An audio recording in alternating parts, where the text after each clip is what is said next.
구약성경 시편 119편 49절부터 56절까지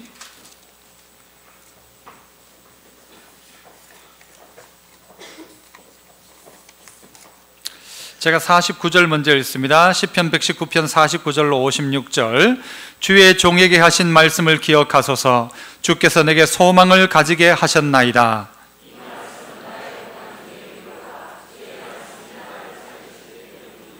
교만한 자들이 나를 심히 조롱하였어도 나는 주의 법을 떠나지 아니하였나이다.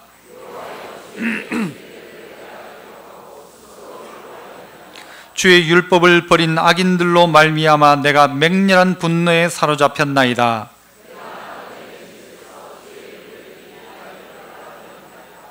여호와여, 내가 밤에 주의 이름을 기억하고 주의 법을 지켰나이다. 내 소유는 이것이니 곧 주의 법도를 지킨 것이니이다. 아멘. 할렐루야. 찬양대에서 찬양으로 영광 돌립니다.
감사합니다. 2015년 한 해가 새롭게 시작되었습니다. 첫 주일인데요. 2015년도에 표를 주께로 가까이 그렇게 정했고요. 세 가지 우리가 해야 될 것 세 가지를 정했습니다. 첫 번째가 뭔가요? 말씀을 가까이. 두 번째는 기도로 기어이. 세 번째는 삶으로 기꺼이. 이렇게 세 가지를 정했습니다. 물론 표를 잘 정하는 것도 중요하겠지만 표를 정하는 것보다 중요한 것은 우리가 그대로 사는가라는 것입니다. 2015년도가 벌써 며칠이 지났습니다만은 여러분들은 어떻습니까? 조금 바뀌었습니까? 좀 나아지셨습니까? 여러분 그렇습니까? 한 3일 정도가 지나고 오늘이 4일째인데 나는 2015년도가 되고 나아졌다. 나는 바뀐 게 있다. 나는 고친 게 있다. 나는 힘쓰고 있다. 여러분 그렇습니까? 주께로 가까이라는 말과 비추어서 나는 정말 참 멀리 있었다 치더라도 점수를 이야기하지 말고 너무 멀리 있었다가 조금이라도 가까이 왔는가라고 자신에게 한번 물어보자는 겁니다. 여러분 좀 나아지셨습니까? 여러분 믿지 않는 사람도요 작심 3일이라고 해서 신년에 새롭게 마음을 정하고 3일은 갑니다. 그러나 오늘 우리 중에 신년이 되었음에도 불구하고 작심한 것도 없고 바뀐 것도 없고 그대로 간다면 여러분의 삶은 분명히 2014년도하고 비슷하게 갈 것입니다. 맞죠?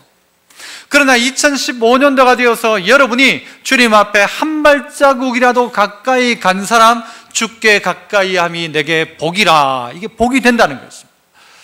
어떻게 하는 것이 좀 가까이 가는 것일까? 우리 신년 송구영신 예배를 마치고 그날 낮 시간을 보내고 저녁 시간에 우리 집에 애들 보고 야 오늘 기도원에 가자. 오늘 새해 첫날인데 기도원 가자 그랬어요. 그러니까 얘들 둘 다 못 가겠대요. 못 가겠대. 왜? 하니까 오늘 안 가고 내일 가겠대요. 자기는. 내일 가지 말고 오늘 가자. 왜? 하나님이 첫날 첫 시간을 어떻게 보느냐가 중요하지 않냐. 그래서 오늘 첫날 저녁인데 우리 함께 기도원 가자 하니까 안 간대요. 그래서 제가 그날 우리 아침에 가정 예배를 드리면서 야 그러면 주께 가까이 하는 게 뭐냐? 네가 집에서 TV 보는 게 주님을 가까이 하는 거냐? 기도원에 가가지고 새해 첫날을 기도하는 게 가까이 하는 거냐? 물어봤어요. 물으니까 대답을 못해요. 그러더니 한참을 생각하는 거예요. 지가 둘 다 아들놈 딸 둘 다. 그러더니 딸이 대뜸한다는 소리가 결론적인 이야기인 그거예요. 돈 내놓으라는 거예요. 돈 주면 가겠다는 거예요. 자기가 저하고 협상할 게 하나가 있었거든요. 그러니까 돈 주면 내가 가겠다. 제가 오케이 했을까요? 안 했을까요? 그래도 가는 게 좋다 해가지고 오케이 했어요. 돈 줬을까요? 안 줬을까요? 안 줬습니다. 안 주도록 만들었어요. 이 딸 전부 다 이게 전부 이 도둑이에요. 도둑 딸. 자, 주께 가까이 한다 했지만 막상 내리는 결론은 어떠한가 하면 주께 가까이 안 갑니다. 우리 하던 대로 합니다. 내가 새해가 되었으니까 정말 어떻게 하면 주께 가까이 할까를 고민한 사람은요 작심 3일이라도 해요. 그런데 작심마저도 안 한 사람은 아무것도 변한 건 없이 그냥 가는 거예요. 그대로 가는 거예요. 뭘 바랄 거예요? 뭘 변해요? 뭘 가까이 해요? 가까이 하는 게 없는데 이론적으로 추상적으로 가까이 해야지. 오 주님 가까이 하겠습니다. 오 주님 내가 주님 더 잘 섬길게요. 추상적인 거 말고 좀 더 구체적인 나의 삶의 반응이 뭐가 있는가라는 게 2015년도가 되어서 4일 정도 되는데 오늘이 지금까지 바뀐 게 없는데 한 몇 달 뒤에 가면 바뀔 것이다. 천만의 말씀입니다.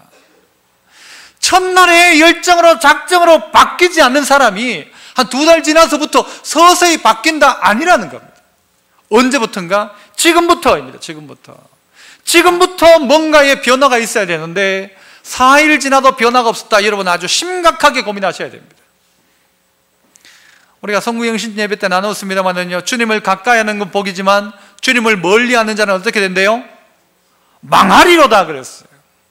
오늘 망할 거냐 복 받을 거냐는 오늘 우리에게 달려 있습니다. 주님은 늘 우리와 함께 하셨고 가까이 하셨으니까 대신 우리가 어떻게 하면 된다고 했어요? 가까이 나가면 되는데 뭘 가지고 가까이 나갔느냐? 뭘 보았을 때 내가 가까이 나간다고 할 수 있느냐? 여러분 증거를 대보라고 하면 뭘 이야기하실래요? 아이고, 나 목사님, 나 올 한 해부터 나 주님을 가까이 하고 있습니다. 뭘 어떻게 가까이 하고 계시냐고요. 점검해 보아야 합니다. 똑같다면 심각한 것입니다. 바뀌어야 되고 변화되어야 되고 한 발자국이라도 주님 가까이 하는 나의 삶의 결단이 삶으로 나타나야 된다는 겁니다. 그래서 그 첫 번째가 뭘까? 그렇다면 우리에게 제일 중요한 하나님을 가까이 함이 뭘로 드러날까? 그 첫 번째는요, 말씀입니다. 말씀을 가까이 하자. 말씀 가까이 하는 게 주님 가까이 하는 거다. 말씀 가까이 하자. 그래서 여러분 가운데요, 최소한 여러분이 마음의 결단을 했더라면 창세기 1장은 시작했어야 돼요. 그게 맞죠? 말씀을 가까이 한다면 하다못해 마태복음 1장이라도 읽었어야 되는 거예요. 아니, 성경을 읽다가 창세기 출애굽기까지 읽다가 그 다음에 성경을 덮죠. 왜? 레위기 나오면 너무 어려워. 그래, 덮는 한이 있더라도 우리가 뭔가의 시작은 해봤어야 되는데 시작을 했느냐라고 우리 자신에게 한번 물어보자는 겁니다. 뭘 가까이 했느냐? 어떻게 가까이 했느냐? 한번 기도하러 가자. 이 새해 첫날에 기도하러 가자. 기도 안 해요. 성경 읽자. 안 읽어요. 왜? 난 하던 대로 그냥 하는 게 좋아요. 하던 대로 그냥 가면 좋은 거예요. 아니란 말입니다. 우리나라에 말씀이 들어왔을 때를 여러분에게 오늘 한번 말씀드리고 싶어요. 뭐 아는 이야기이기도 하겠지만 초기에 말씀이 우리나라에 어떻게 들어오게 되었는가? 오늘 이 시편 119편은요 말씀에 관계된 내용이에요. 주께서 이 말씀으로 내게 소망을 주셨고 이 말씀으로 나를 살려주셨고 내 소유는 내가 가진 재산은 있는데 그 재산은 뭐냐? 주의 말씀대로 살아간 것, 이게 나의 가장 큰 재산입니다. 이게 오늘 이 시편 119편의 고백인 겁니다. 어떻게 말씀 가까이 할까? 어떻게 말씀을 가까이 할까? 49절에도 보니까요, 주의 종에게 하신 말씀을 기억하소서, 말씀을 기억하소서, 주께서 내게 소망을 가지게 하셨네. 그 말씀이 내게 소망이 되었다라는 이야기입니다. 그 말씀이 소망이었다. 내게 소망을 준 것은 말씀이다 가르쳐주고 있죠. 우리나라에 성경이 어떻게 들어오게 되었을까? 한 사람이, 이 사람은 중국하고 우리나라 사이를 이렇게 배를 타고 다니면서 무역을 하는 사람이었어요. 무역을 하던 사람인데 이 사람이 강을 건너다가 강에서 이 풍랑이 일어가지고 자기가 가지고 가던 물건 전부 다가 물에 빠져버린 거예요. 그리고 자기도 구사일생으로 목숨을 건져가지고 중국 땅에 도착한 거예요. 그래서 그 사람이 어디 갈 데는 없고 너무 낙심 가운데, 뭐 돈도 하나도 없으니까 이제 어떻게 갈 방법도 없고 배도 다 잠겨버렸으니까 어디로 가게 되는가 하면 고려문이라는 대한민국 이 조선과 거래하고 있던 고려문이라는 그 이제 장터인 셈이죠. 거기에 가게 된 거예요. 거기에서 누구를 만나게 되는가 하면 존 로스라는 선교사를 만나게 됩니다. 이 선교사님은 어떤 분이었는가 하면요, 느지막하게 결혼을 해가지고 중국 땅에 왔는데 중국 땅에 와가지고 이 부인이 애를 낳고는, 첫 아기를 낳고는 죽어버렸어요. 몇 년 되지도 않은 거예요. 금방 죽어버린 거예요. 그러니까 로스 선교사가 얼마나 낙심이 되겠습니까? 자기는 선교하겠다고 왔고 하나님의 뜻을 전하기 위해서 중국 땅 왔는데 아내는 죽어버렸고 아주 낙심 가운데 있었어요. 그랬던 로스가 어디를 꿈꾸는가 하면 이 조선에 대한 꿈들을 꾸기 시작해요. 중국 보다가 이제는. 그러면서 고려문이라는 곳에 왔는데 와서 누구를 만나는 게, 이 사람을 만나요. 이 사람 이름이 뭔가 하면 이응찬입니다. 우리 형님뻘 되는 분이죠. 저는 이윤찬, 그분은 이응찬. 이 사람이 아편을 하고 있었어요. 중독자였어요. 아무래도 재산을 다 잃고 난 다음에 아마 아편에 빠지지 않았는가 싶어요. 그런데 이 이응찬과 이 로스 선교사가 만나는 거예요. 만나가지고 이들이 했던 일이 뭔가 하면요, 이 아직도 아편이고 아직도 세상 물레에 빠져있던 이 사람과 함께 조선인문이라는 책을 만들어내요. 한국말 배우는 책을 만들어냅니다. 선교사들을 위해서. 처음 그걸 만들어내군요. 조금 있다가 그 말이 점점 통하자 뭘 만드는가 하면은 요한복음과 마가복음을 번역하기 시작합니다. 그게 1879년도의 일입니다. 성경책을 번역하기 시작해요. 이 이응찬이라는 사람과, 이 사람은 아직도 예수 믿는 사람이 아니에요. 이 사람은 단지 아는 것, 한국말 아는 것, 그래서 통역해주고 번역하는 정도의 일을 했어요. 왜? 뭐 무일푼이 되었으니까 돈 벌어야 되니까. 이 선교사한테 가면 돈 많이 준다. 그런데 위험하긴 해도 돈 벌 수 있다 해가지고 돈 벌기 위해서 번역을 하기 시작했던 거예요. 그런데 하나님 놀랍죠? 이 사람이 번역하면서 사람이 조금씩 바뀌기 시작하는 거예요. 바뀌긴 바뀌는데 금방 안 바뀌잖아요. 그래서 자기가 세례를 받고 싶어 했어요. 그런데 맥켄타이어라는 선교사가 뭐라고 하냐면 넌 아직 안 된다 그랬어요. 아직 안 된다. 네 아직도 그런 걸 끊지 못하고 어떻게 네가 세례를 받느냐 라고 이야기한 거예요. 그래서 이 이응찬이 자기 고향에 돌아가서 자기가 번역했던 성경을 읽기 시작합니다. 성경을 읽다가 사람이 완전히 바뀐 거예요. 완전히 바뀌었어요. 그리고 돌아와서 세례를 달라고 해서 대한민국에서 한국 사람으로는 처음 세례를 받게 됩니다. 저만 놀랍습니까? 놀랍지 않아요? 처음 만난 사람, 대단한 사람도 아니고 어떤 사람요? 중독에 빠진 사람, 돈 때문에 성경 번역하러 왔던 사람, 그리고 자기 부인을 잃고 낙심 가운데 있던 선교사가 둘이 만나가지고 번역을 해서 이 성경책을 번역하기 시작하고, 그 다음에 변화된 이 이응찬과 함께 어디를요? 로마서와 히브리서까지 번역하게 됩니다. 그게 언젠가 1878년도에 이 성경을 번역하기 시작했다는 것입니다. 이때 당시에 얼마나 어려운 시대인지 여러분 아실 겁니다. 이때 당시에 성경을 가지고 가는 것도 힘들어요. 그래서요, 이들이 나중에 성경을 가지고 갈 때 한국으로 반입할 때 어떤 식으로 했는가 하면요, 성경을 찢어가지고 돌돌돌돌 말았어요. 말아가지고 전부 이걸 새끼 꼬듯이 아주 가늘게 새끼를 꽈어요. 꽈가지고는 자기 진 보따리를 묶는 끈으로 이용해가지고 한국에 들어온 거예요. 그렇게 성경이 들어온 거예요. 하나님이 놀랍게 역사하셔서 이 한국 땅에 성경책이 번역되었는데, 아무도 한국 땅에 선교사로 들어온 적 없었는데도 이미 한국어 성경이 번역되어져 있었다는 거예요. 우연인가? 절대 우연이 아니죠. 하나님의 간섭하심이 안에 있었던 거죠. 벤허라는 영화를 썼던 윌리스라는 사람이 있었어요. 군인 출신이었죠. 이 사람은 성경에 가르치는 진리가 잘못되었는 것을 증명하기 위해서 성경을 읽기 시작했어요. 읽다가 어떻게 되는 거예요? 자기가 무릎을 꿇었어요. 예수님, 당신이 진짜 나의 왕이십니다. 무릎을 꿇고 썼던 게 뭔가 하면 이 벤허라는 것이고요. 이 벤허 영화는 엄청나게 이 복음적인 내용입니다. 그래서 교회 다니는 분이라면 꼭 한번 봐야 될 영화, 이 벤허는. 물론 시간이 좀 길어요. 그건 한 3시간 가까이 되지만 꼭 한번 봐야 돼요. 예수 믿는 것이 뭐가 틀렸는가를 증명하기 위해 성경을 붙잡았다가 이렇게 바뀌었고, 돈 벌기 위해 성경을 번역하다가 사람이 바뀌었고, 여러분 성경 안에 나오는 사람을 비롯해서 여러분 이 시대에 많은 사람들이 성경 속에서 얼마나 많이 바뀌기 시작합니까? 웨슬레도 성경을 읽다가 은혜를 받아가지고 18세기에 그 혼돈에 빠져있던 영국 사회를 건졌고, 슈바이처도 성경 읽다가 바뀌어가지고는 아프리카 선교사라고 하기 시작했고, 루터도 성경 펴놓고 로마서를 읽다가 오직 의인은 믿음으로 산다. 깜짝 놀란 거예요. 깜짝 놀란 거예요. 그리고 종교개혁이 시작됐지 않습니까? 어거스틴은 성경을 펴서 읽어라 이 이야기를 듣고 집에 가서 성경책을 펴서 읽다가 어둠의 일을 버려라. 그래서 그때 만유교에 빠져 있었고 음란과 더러움과 방탕에 빠져 있던 어거스틴이 일시에 바뀌어버린 거예요. 일시에. 일본에 있는 어떤 사람은요, 도둑놈이었어요. 이 도둑놈이 도둑질을 하러 들어갔다가 뭘 훔쳤는가 하면, 분위기상 뭘 훔쳤을까요? 훔치는 것 중에 성경을 훔쳤는데, 이게 뭔가 딱 펴봤는데 읽었는데, 도둑질하는 사람은 이제 도둑질을 하는 것을 그치고 에베소서 4장 28절의 말씀을 읽는 거예요. 사람이 바뀌기 시작하는 거예요. 오늘 우리를 바꾸는 게 뭐냐? 우리를 소망 주는 게 뭐냐? 말씀입니다. 말씀이 주께서 내게 하신 말씀을 기억하소서. 주께서 내게 소망을 가지게 하셨나이다.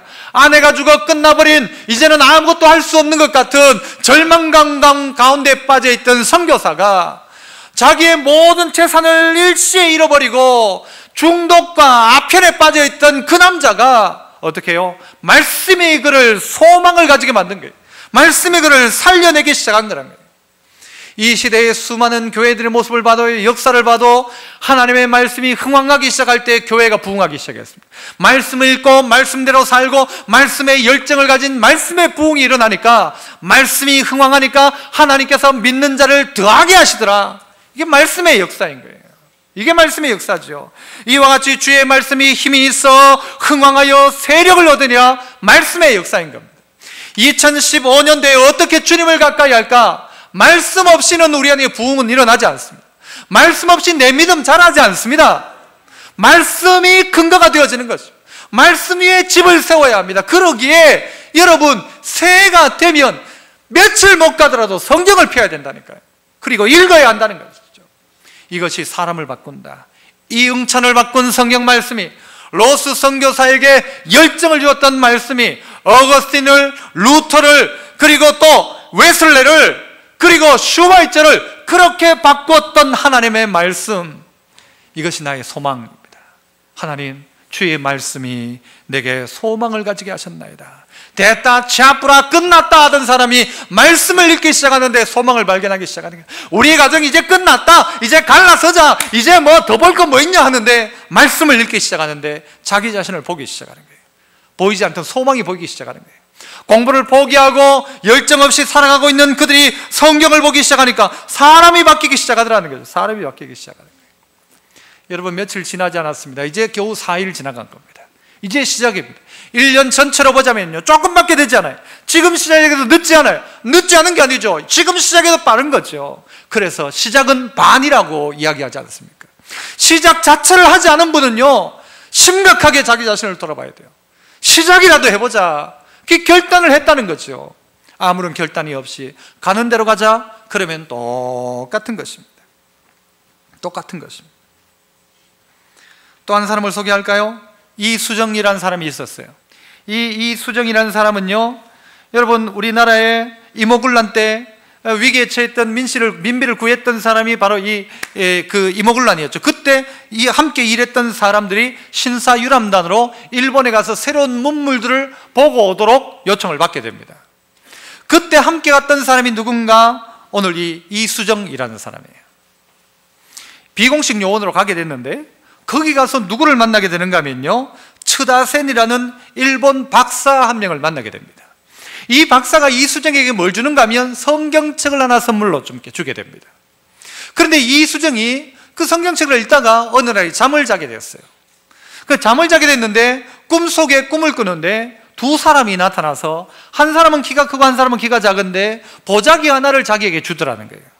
보자기를 주면서 이 책이 뭐냐라고 물으니까 이 책인데, 이 책이 뭐냐니까, 이 책은 조선 땅에 있는 그 어떤 책보다도 귀한 책이다. 조선 땅에 아무리 많은 책이 있어도 그 책보다 훨씬 더 귀하고 중요한 책이다. 그렇게 이야기를 한 거예요. 그래서 그 책을 보니까 그 책이 무슨 책이었어요? 성경책이었어요. 이수정이 거기서 꿈속에서 이 성경책을 발견해요. 자기가 읽었던 이 성경책을 다시 읽기 시작합니다. 그래서 이수정이 일본에 가서 7개월 동안 성경을 읽고 있다가 자기 스스로가 세례를 받겠다고 선교사에게 찾아갑니다. 그가 조지 낙스였고요, 야스가와 목사와 함께 로켓츠 초교회, 그 교회에서 세례를 받게 됩니다. 일본에서 세례를 받은 조선인 첫 번째 사람이 누구냐? 이수정입니다. 이 사람이 세례를 받고 난 다음에 자기에게 어떤 마음이 드는가 하면, 이 책이 너무너무 귀한 거예요. 말씀을 읽는 중에 자기가 정말 새롭게 구원을 받았으니까. 그래서 그때부터 이 사람이 뭘 하기 시작하는가 하면 성경 번역에 들어가기 시작합니다. 먼저 뭐부터 하는가 하면요, 한자로 된 성경에 토를 달기 시작합니다. 토를 단 성경을 만들어요. 한국 사람이 읽을 수 있도록 한자를 읽을 수 있도록 토를 달아주고, 나중에는요, 그것을 끝내고 난 다음에 성경을 직접 번역하기 시작합니다. 그래서 이수정이 번역했던 성경이 마가복음이죠. 마가복음. 성경을 번역해요. 그래서 초판으로 성경 청권을 찍어냅니다. 성경을. 그런데 희한한 건요, 바로 그때 일본에 2명의 선교사가 옵니다. 우리나라에서 제일 유명한 선교사면 여러분 이름 누구 떠오르십니까? 언더우드, 또 아펜젤러. 정답입니다. 언더우드와 아펜젤러가 일본에 그때 도착을 합니다. 그때 도착을 해서 누구를 만날까요? 1번 이수정, 2번 김수정. 이수정을 만나요. 만나가지고 뭐 할까요? 이수정이 그들에게 한국말을 가르쳐 줍니다. 2달 동안. 2달 공부하고 이 언더우드 선교하고 아펜젤러 선교사가 한국으로 옵니다. 올 때 뭘 가지고 오나요? 마가복음 성경책을 들고 옵니다. 이들이 깜짝 놀라는 거예요. 우리가 와가지고 이 일을 하려고 했는데 이미 이 일이 이루어지고 있어요. 누구를 통해서? 한국 사람을 통해서 이 일이 이루어지고 있더라는 거예요. 아니 이게 저 중국 땅에서 이미 이루어지고 있더라는 거예요. 이 성경의 역사가 하나님이 이 일을 이미 시작하신 거예요. 놀랍다, 놀랍다. 사람을 바꾸기 시작하더라는 거죠, 이 말씀이. 여러분, 그래서 성경 말씀이 어떤 거예요? 하나님의 말씀은 감동으로 되어서 우리에게 어떻게 해요? 나중에 이 하나님의 말씀은 감동으로 되었고 우리를 교훈하지만 또 하나님의 말씀은 살았고 운동력이 있죠. 그래서 좌우의 날선 어떤 것보다 예리해서 우리의 혼과 영과 관절과 골수를 찔러가지고 쪼개기까지 한대요. 찔러가지고 잘못된 부분을 떼어낸대요. 뭐가? 말씀이. 요즘 힐링 하잖아요. 그런데 오늘 이 성경을 보세요. 뭐가 나를 살렸다는 건 주님의 말씀이 나를 살렸다. 말씀이 나를 살렸다. 힐링 하는데 어디 좋은 거 보고 힐링 되었다. 마음이 너무 좋아졌다. 좋아지면 뭐 할 거예요? 좋아진들 뭐 할 거예요? 맛있는 차 한 잔을 마시고 마음이 너무 좋아졌어. 좋아지면 뭐 할 거예요? 또 그 자리로 돌아가는데, 그러나 뭐는요? 말씀은 살아있어가지고 운동력이 있어서 들어가가지고 그냥 두지 않는 거예요. 그를 찔러가지고 쪼개버리는 거예요. 죄에 붙어있다면 죄를 떼어내는 거예요. 중독에 빠져있던 이영찬을 말씀 앞에 서게 한 것처럼 그렇게 만들어내는 거예요. 백정이 바뀌어가지고 예수 믿기 시작하는 거예요. 살인자가 바뀌어가지고 예수 믿기 시작하는 거예요. 뭐가? 말씀이 들어가기 시작하니까. 그래서 우리를 자꾸 말씀 앞에 갖다 세워야 돼요. 나를 발견하는 여행하면서 눈 감고 있으면 되고, 이게 세상 사람들이 하는 힐링 치료 그러잖아요. 아니에요. 말씀 앞에 나를 세워야 그때부터 치료가 일어나는 겁니다. 말씀의 거울 앞에 나를 가까이 가면 가까이 갈수록 내 실체가 드러나기 시작하죠. 그래서 히브리서 4장에 보면 13절에 주님 뭐라고 말씀하시는가? 우리를 상관하시는 자의 눈앞에 벌거벗은 것 같이 드러날 것이다. 벌거벗은 것 같이. 말씀의 역할이 뭔가 하면요, 우리를 벌거벗게 만드는 거예요. 말씀을 들으니까 막 수치가 다 드러나기 시작하는 거예요. 내가 성경을 읽는데 내 죄가 막 드러나기 시작하는 거예요. 그래서 벌거벗는다라는 이 말, 이게 굽노스라는 말을 쓰는데요, 헬라어에는 굽노스라는 단어를 쓰는데, 이 굽노스가 뭔가 하면요, 첫 번째는 레슬링을 할 때 이걸 가지고 옆 사람 목을 꽉 조는 거 있잖아요. 이걸 뭐라고 하죠? 헤드락이라고 하죠. 딱 걸리면요, 어떻게 하나요? 이렇게 하나요? 하여튼 딱 해가지고 딱 잡으면요, 꼼짝 못합니다. 못 빠져나갑니다. 한번 해보실래요? 이게 성경 말씀이에요. 성경 말씀이 그에게 다가와서 운동하기 시작하면 그 사람의 목을 꽉 끼워가지고는요, 꼼짝 못하게 만드는 거예요. 항복하게 만드는 거예요. 이거 풀어낼 방법이 없는 거예요, 성경 안에. 그러니까 어떻게 해요? 목이 딱 조이면 어떻게 하죠? 손을 막 때리죠. 이거 뭐예요? 항복이라는 뜻, 항복. 그러면 나아져요. 하나님의 말씀이 우리에게 찾아와가지고 굽노스, 우리를요 꽉 끼워야 돼요. 그래서 어떻게 해요? 꼼짝달싹 못하도록. 사는 길은 어디 있는가? 힐링은 어디 있는가? 좋은 거 보면 힐링되는 게 아니고 말씀 앞에 목조임을 한번 당해야 돼요. 너 그럴래? 라고 하는 말씀, 너 그러면 안 돼! 라는 하나님의 말씀 앞에 목이 딱 졸여야 돼. 이러다가 내가 죽겠구나, 말씀 떠나 살다가 내가 죽겠구나. 그래서 말씀을 향하여 손을 딱딱 치면서 살려주십시오 라고 하는 거예요. 말씀대로 살겠습니다. 그게 뭐예요? 주의 말씀이 나를 살렸습니다. 고난 중에 위로라. 그 말씀이 나를 살렸습니다. 그 말씀이 우리를 꽉 쪼여가지고는 꼼짝 못하게 하는 거예요. 또 그 굽노스라는 단어가 가지고 있는 게요, 동물 가죽을 벗길 때 그 말을 씁니다. 동물 가죽을 싹 벗기죠.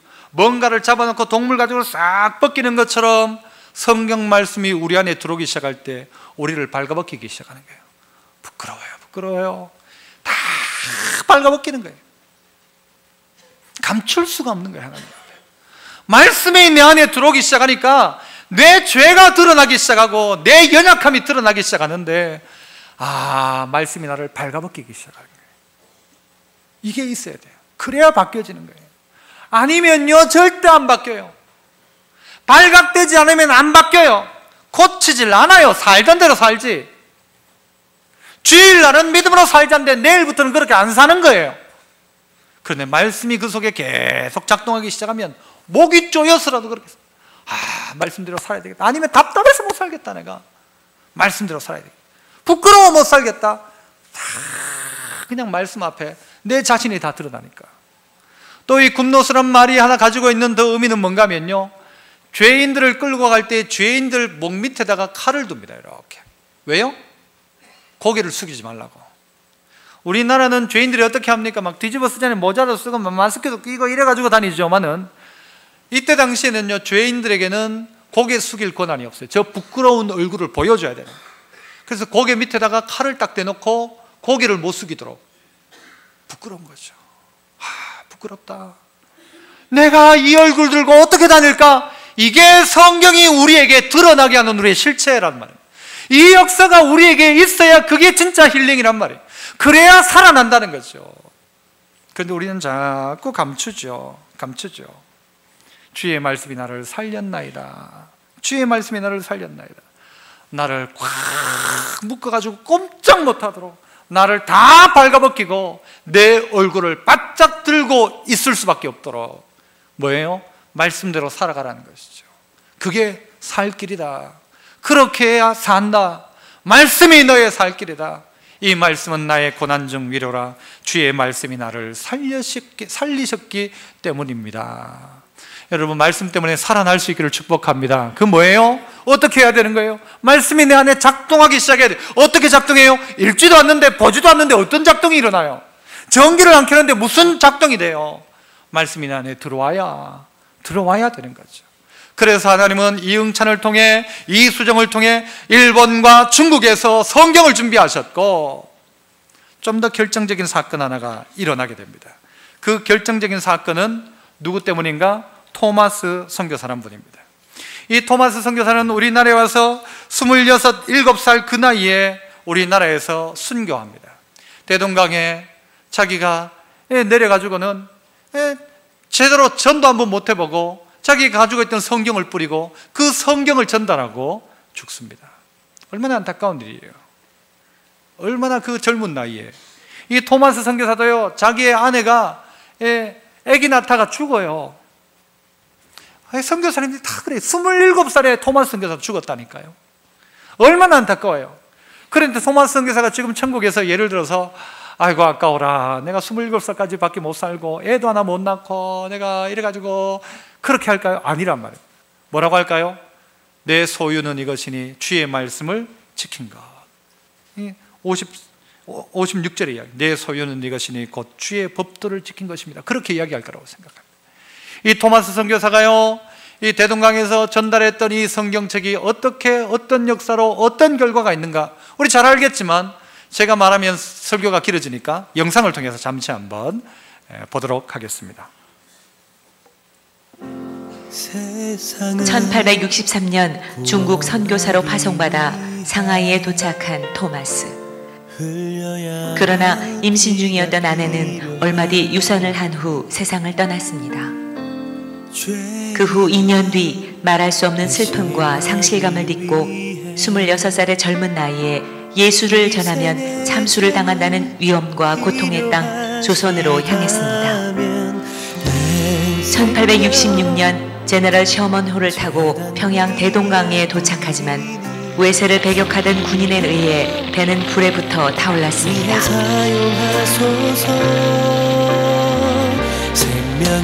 다급해진 토마스는 뱃머리로 올라가 성경을 뿌리기 시작했습니다. 결국 그는 마지막 성경 한 권을 가지고 무트로 올라와 자신을 죽이려는 박충권에게 성경을 건네주려 하지만 거절당했습니다. 그리고 얼마 동안 최후의 기도를 드린 후 그 자리에서 목베임을 당해 순교하였습니다.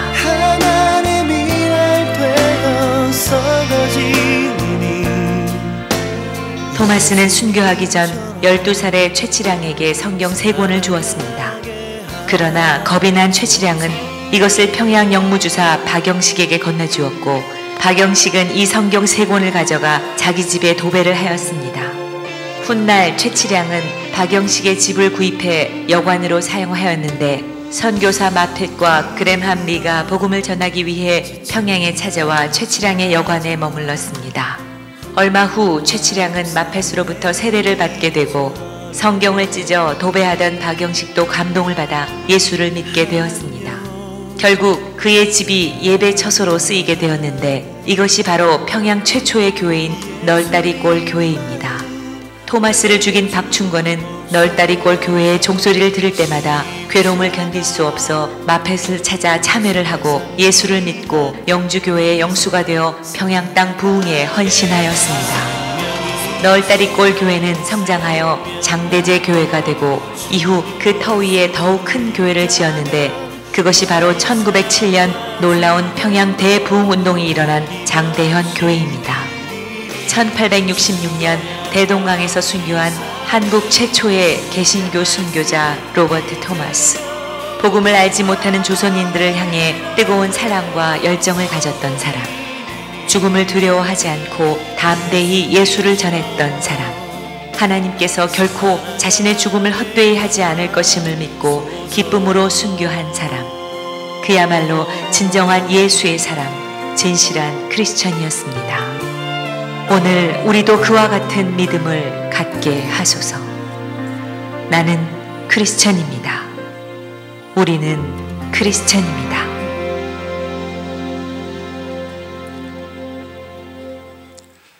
보신 대로 이 토마스 선교사를 통해서 이 놀란 복음의 역사가 이 한국 땅 가운데 나타나게 되었다는 것을 우리가 보았습니다.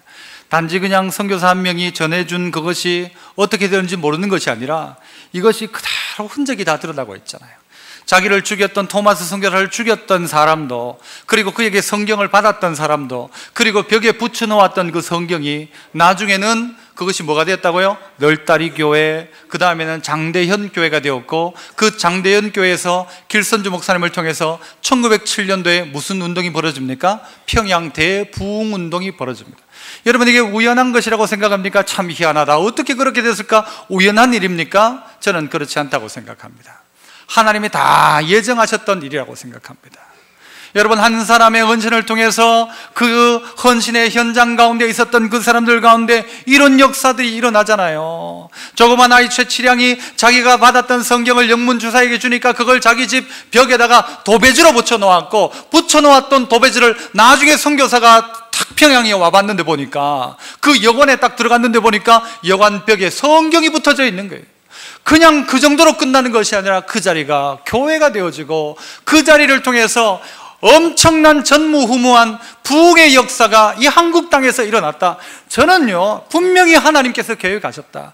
한국의 부흥은 뭘로 시작하는가? 성경으로 시작했다. 한국의 부흥은 성경 아니면 안 된다. 그래서 일본 땅에서, 저 중국 땅에서도 대동강의 토마스 선교사도 뭐 한 겁니까? 와서 제대로 전도 못했지만 성경 하나 뿌려놓고 갔는데, 그러나 이 땅 가운데 그 놀란 역사가 일어났어요.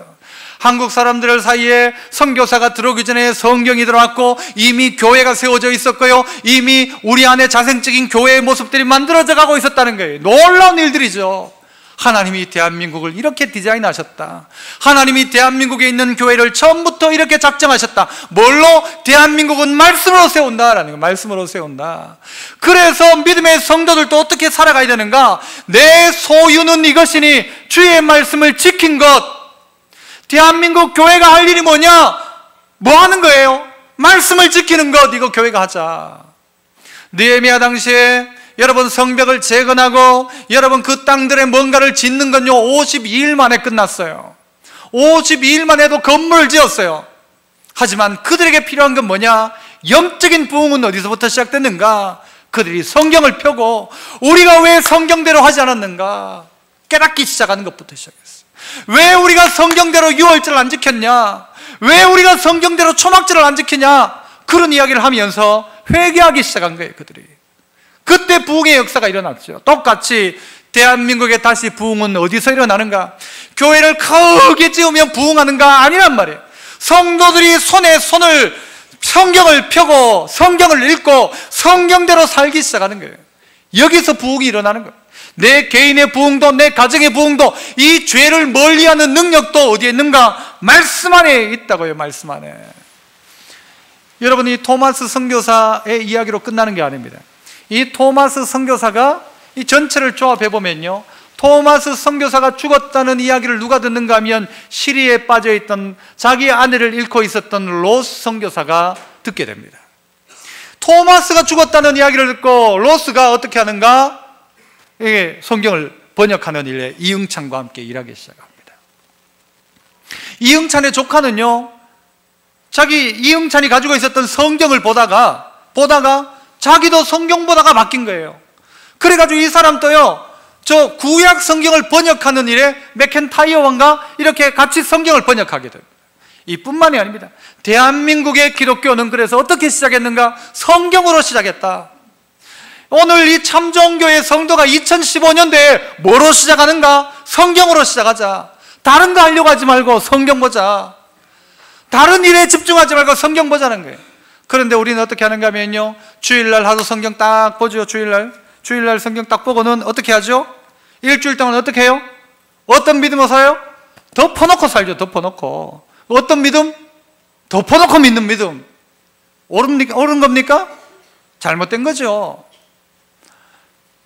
저희 처형집에 저희가 아주 고마운 일이 있어서 TV를 하나 선물했었어요. 워낙 저희가 받은 게 더 많아요. TV 하나를 선물했어요. 그것도 HD TV. 좀 많이 싸졌어요. 선물을 했는데 얼마 전에 그 집에 가보니까 TV가 흐릿해요. 내가 좀 미안한 거예요. 아이고, 좀 좋은 걸 선물할 걸, 내가 TV가 뭐 저렇노? 색깔이 왜 저럴까 싶었어요. 저게 그래도 HD TV 맞는데 왜 저럴까 싶었어요. 그래가지고 제가 딱 가가지고 뒤에를 한번 보기 시작했어요. 봤는데 이분들이 뭘 꼽아놨는가 하면요, 이쪽 이렇게 비디오나 이런 데서 나오는 선 중에 디지털로 안 꼽고 아날로그 선줄을 꼽아놓은 거예요. 3개짜리를 딱 꼽아놓은 거예요. 그러니까 TV가 아무리 HD TV여도 화면이 흐릿한 거예요. 내가 분명히 이야기했거든. 잘 읽어봐라. 한국 사람 읽어봐요, 안 읽어봐요? 안 읽어보는 거예요. 그걸 사용설명서를. 내가 그 HD 꼽는 HDMI 이런 말 아세요? 선줄을 같이 보냈거든요, 내가. 그래가지고 제가 가가지고요, 선줄을 딱 꺼보니까 TV가 우리 집보다 훨씬 잘 나와요. 깨끗하게 나오는 거예요. 마치 성도들이 그렇게 살아가는 거예요. 엄청난 보고인 성경 말씀이 있는데도 불구하고 그걸 읽어보지 않는 거예요. 하나님이 이 대한민국 땅 가운데 성경으로 이 대한민국 가운데 은혜를 베풀고 말씀의 나라로 바꾸려고 일본에서 중국에서 그렇게 선교사가 들어가기 전에 이미 성경을 번역하고 그런 은혜를 주셔서 이 대한민국이 부흥했는데, 이 시대의 성도들이 성경을 읽지를 않아요. 성경을 보질 않아요. 그래서 어떻게 해야 될 것입니까? 어떻게 하자는 거예요? 성경을 펴자는 겁니다. 성경을 펴요. 읽어야 합니다. 예수 믿는 사람은 성경 읽어야 돼요. 읽고, 그래서 그 읽었던 말씀이 어떻게 해요? 나를 완전히 까발리는 거죠. 내 실체가 드러나는, 그래야 찔러 쪼개기까지 해가지고는요, 죄도 분리되고 악도 분리되지, 안 읽고는 안 됩니다. 말씀 안에 있지 않고는 방법이 없어요. 다른 거 안 되는 사람은 성경 읽으세요. 잠 안 오면 성경 읽어요. TV 켜놓지 말고. 머리 아프면 성경 읽어요. 마음이 울적하면 성경 읽으세요. 성경이 여러분을 고치는 것.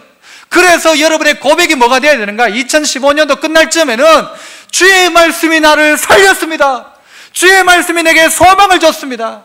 주의 말씀이 내 소유입니다. 내가 가지고 있는 자산은 다른 게 없고 나는 말씀대로 살았던 것, 이게 2015년도 내 자산입니다. 이렇게 고백할 수 있어야 된다고요. 이런 고백이.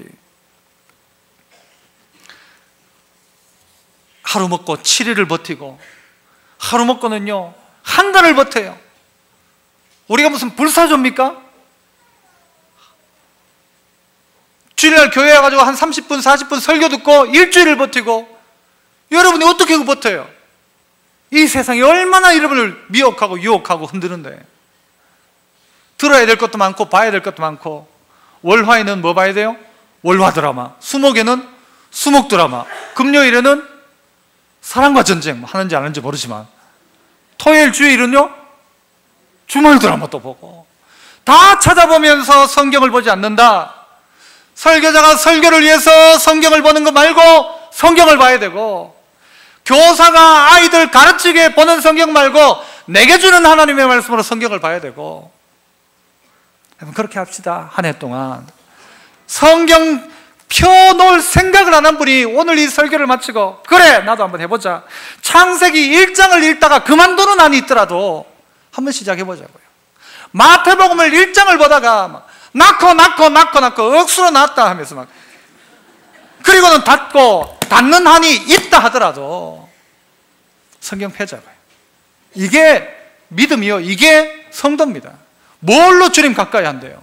주님 가까이 합시다. 아멘 하죠. 그 주님 가까이 하자. 그래, 원래 주님 가까이 하자. 그자 알았지? 그래 주님 가까이 하자. 어떻게 가까이 하냐고요? 뭘로 가까이 하냐고요? 추상적이니까 추상적으로만 그래 가까이 하자. 아무것도 바뀐 것 없는 거예요. 바뀌려면 성경책 펴야 돼요. 바뀌려면 집에서라도 다시 인터넷에 들어와서 설교를 듣고 극동방송을 켜놓고 설교를 듣고 자꾸 말씀드려야지. 안 듣고는 어떻게 돼요? 어떻게 돼요?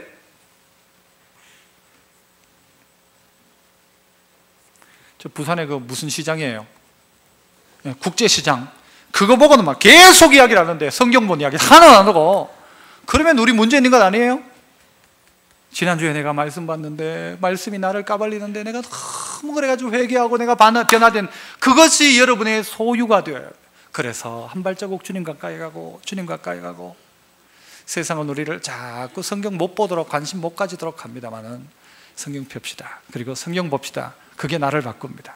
다른 거 생각하지 말고. 그래서 이 한 해 동안 성경 읽고 또 성경 쓰고 성경 암송하고 성경이 나를 계속해서 살아 운동력 있는 말씀이 나를 움직이도록, 찔러 쪼개도록, 발가벗기도록, 목을 쪼도록, 그리고 어떻게 해요? 내 턱 밑에 칼을 갖다 대놓고 부끄러운 짓 하면 안 된다.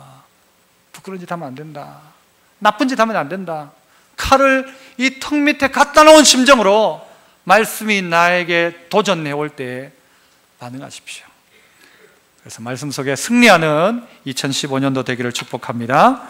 기도하겠습니다. 하나님, 2015년 이 한 해 주님 가까이 한다 했는데 정말 말씀 가까이 하는 저희들 되게 하옵소서.